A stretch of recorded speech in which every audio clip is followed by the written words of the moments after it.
Hello everyone, welcome to Gulshan academy. और आज की इस वीडियो में हम चर्चा करने वाले हैं यूजीसी नेट पेपर 1 के लिए सुपर इम्पॉर्टेंट एमसीक्यू, जो कि सभी एग्जाम्स के लिए भी इम्पॉर्टेंट है अगर आप किसी भी एकेडमिक एग्जाम की तैयारी कर रहे हैं। तो वीडियो को एंड तक देखें। अगर आपने पहले की हमारी वीडियोस नहीं देखी है तो आप उसे ज़रूर देखें। पेपर 1 से रिलेटेड हमने अलग से एक प्लेलिस्ट बना रखी है जहाँ पर सभी टॉपिक्स पर जो है आपको एक्सप्लेन वीडियो देखने को मिल जाएगी। तो लिंक इस वीडियो के डिस्क्रिप्शन में है, क्लिक करके आप वहाँ पे देख सकते हैं। चलिए शुरू करते हैं आज का वीडियो। तो पहला क्वेश्चन आप यहाँ पे देख सकते हैं कि मैच द फॉलोइंग दे रखा है। यहाँ पर ABC, FYUP, professor of practice और NEP 2020 को हमें मैच करना है। तो देखें ABC का जो संबंध है हमारा वो है हमारे क्रेडिट स्कोर से, यानी डिजिटल क्रेडिट स्टोरेज जिसे हम कहते हैं, ठीक है। और FYUP ये 4 साल का जो है अंडर ग्रेजुएट प्रोग्राम है। और प्रोफेसर ऑफ प्रैक्टिस का संबंध है इंडस्ट्रियल एकेडमिक लिंक से। और NEP 2020 जो है ये स्किल इंटीग्रेशन बेस्ड जो एजुकेशन है उस पर फोकस करती है। तो ये सही जो आंसर हो जाएगा इसका वो होगा ऑप्शन नंबर A, ठीक है। ऑप्शन नंबर A जो है इसका करेक्ट आंसर हो जाएगा। तो ये चीज़ आपको याद रखनी है। नेक्स्ट क्वेश्चन है, भारत में GER यानी कि ग्रॉस एनरोलमेंट रेशियो का लक्ष्य 2035 तक कितना रखा गया है, ठीक है, कितना रखा गया है। तो सही जो इसका आंसर है वो है ऑप्शन नंबर C, 50 रखा गया है, ठीक है ना, 50%। तो ये आप देखेंगे NEP का क्वेश्चन है, न्यू एजुकेशन पॉलिसी जो आई थी हमारी 2020, वहाँ पे, और ये क्वेश्चन पूछा भी गया है कई बार। तो ये चीज़ आपको याद रखना है, GER जो है ये 2035 तक इसका लक्ष्य है 50%। नेक्स्ट है, NEP 2020 के अनुसार मल्टी डिसिप्लिनरी एजुकेशन का क्या अर्थ है, ठीक है। मल्टी डिसिप्लिनरी एजुकेशन का क्या अर्थ है। तो इसका सही जो आंसर है वो है ऑप्शन नंबर C, विभिन्न विषयों का चयन करना, ठीक है। यानी जो छात्र होगा वो अपनी रुचि के अनुसार जो है विषयों का चयन कर सकता है अपने पढ़ाई के दौरान, ठीक है। ये नहीं कि उसको ज़बरदस्ती या उसके मार्क्स के बेस पर उसके सब्जेक्ट दिए जाएंगे या उसको कोई ज़बरदस्ती सब्जेक्ट पकड़ाया जाएगा, नहीं। वो अपने विषय का खुद चयन कर सकता है अपनी रुचि के अनुसार। ऐसा NEP 2020 में कहा गया है मल्टी डिसिप्लिनरी एजुकेशन में।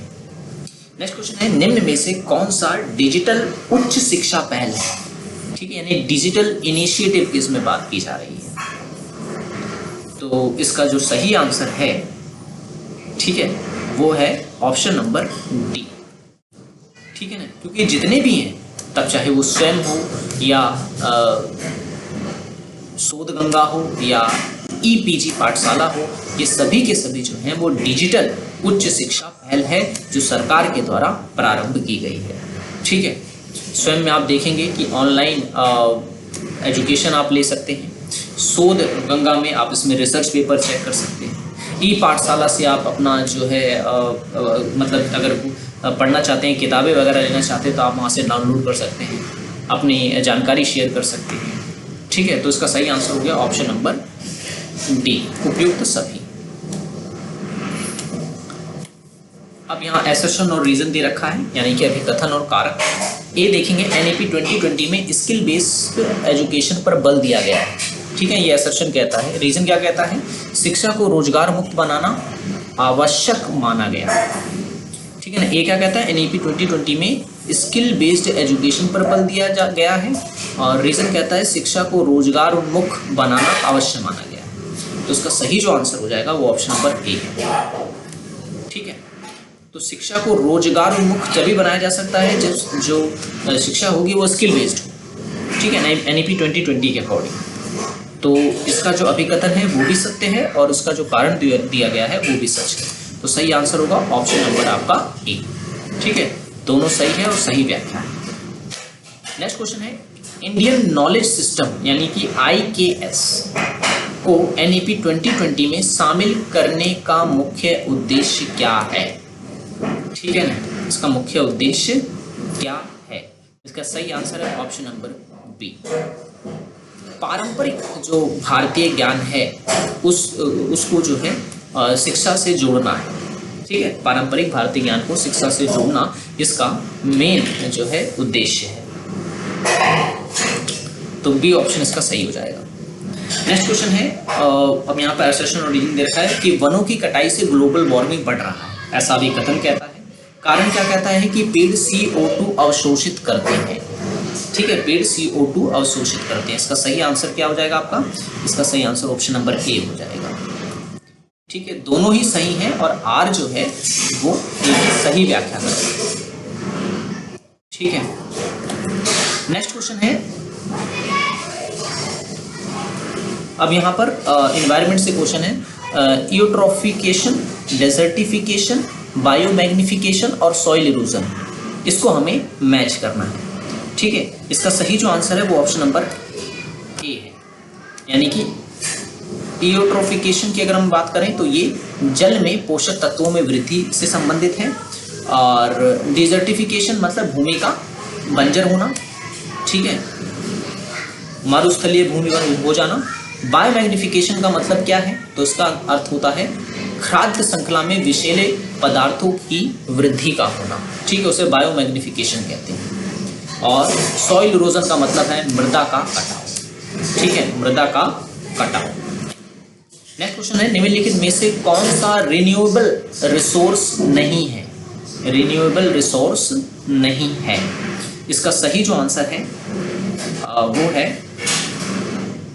ऑप्शन नंबर सी, कोयला जो है वो नहीं। जबकि विंड एनर्जी यानी हवा से जो एनर्जी बनती है ये एक रिन्यूएबल एनर्जी है, सोलर एनर्जी भी है, हाइड्रो पावर भी है। जबकि कोल जो है यानी कोयला जो है वो एक बार अगर यूज कर लिया जाए तो उसे दोबारा यूज नहीं किया जा सकता, रिन्यूएबल नहीं किया जा सकता। नेक्स्ट क्वेश्चन है, साइलेंट वैली प्रोजेक्ट किससे संबंधित है? बहुत इंपॉर्टेंट क्वेश्चन है ये।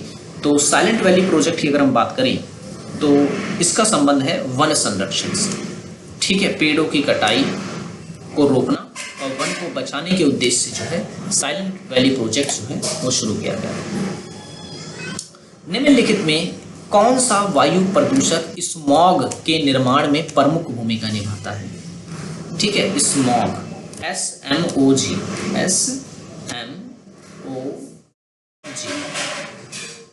ठीक है, स्मोक और फॉग को मिलाकर के स्मॉग शब्द बना हुआ है। तो इसका सही जो आंसर है वो है बी, सल्फर डाइऑक्साइड जो है ये स्मॉग के निर्माण में सबसे महत्वपूर्ण भूमिका निभाता है। ठीक है, सल्फर डाइऑक्साइड, ये आपको याद रखना है। नेक्स्ट है, कार्बन फुटप्रिंट का संबंध किससे है? ठीक है, तो याद रखें ये है कार्बन उत्सर्जन से। ये बताता है कि किस देश के द्वारा कितना कार्बन उत्सर्जित किया जा रहा है, क्या वो तय मात्रा से अधिक है या कम है। ये सारी जानकारी आपको यहाँ पर मिलती है कार्बन फुटप्रिंट की। ठीक है, तो ये किससे संबंधित है? ये कार्बन उत्सर्जन से संबंधित है। नेक्स्ट क्वेश्चन है, यदि किसी झील में अत्यधिक शैवाल यानी एल्गी बढ़ जाती है तो यह किसका संकेत है? तो ये किसका संकेत है? इसका सही जो आंसर है वो है ऑप्शन नंबर बी, यूट्रोफिकेशन का ये संकेत है, यूट्रोफिकेशन। नेक्स्ट क्वेश्चन है, निम्न में से कौन सा ग्रीन हाउस गैस नहीं है? देखिए, मीथेन एक ग्रीन हाउस गैस है, नाइट्रस ऑक्साइड है, कार्बन डाइऑक्साइड है, जबकि नियॉन नहीं है। नोबल गैस कहते हैं नियॉन को, लेकिन नियॉन जो है वो ग्रीन हाउस गैस नहीं है। ठीक है, ये चीज याद रखना है आपको, नियॉन एक ग्रीन हाउस गैस नहीं है। चिपकू आंदोलन या कहें कि चिपकू मूवमेंट जो है इसका मुख्य उद्देश्य क्या था? चिपकू आंदोलन उत्तराखंड में हुआ एक आंदोलन था। ठीक है, और ये वन संरक्षण से संबंधित, पेड़ों की कटाई के विरुद्ध जो है ये आंदोलन किया गया था और पेड़ों को इसके तहत बचाया गया था। आपके लिए क्वेश्चन है, आप मुझे कमेंट बॉक्स में जरूर बताएं कि कौन सा ऐसा आंदोलन था जिसे दक्षिण भारत का चिपकू आंदोलन बोलते हैं। नेक्स्ट है, भारत में प्रोजेक्ट टाइगर कब शुरू किया गया था? ठीक है, प्रोजेक्ट टाइगर जो है वो कब शुरू किया गया था? सही आंसर है ऑप्शन नंबर बी, 1973 में प्रोजेक्ट टाइगर शुरू किया गया था और इसका मुख्य उद्देश्य यही था कि भारत में जो टाइगर हैं उनकी जो संख्या कम हो रही है उनको बचाया जा सके और जो संख्या है उनको बरकरार रखा जाए और वृद्धि की जाए इसमें। इसी उद्देश्य से प्रोजेक्ट टाइगर 1973 में शुरू किया गया था। तो ये कुछ जो है आपको याद रखना है। तो आज हमने ये सभी क्वेश्चंस डिस्कस किए। तो हूँ। आशा करता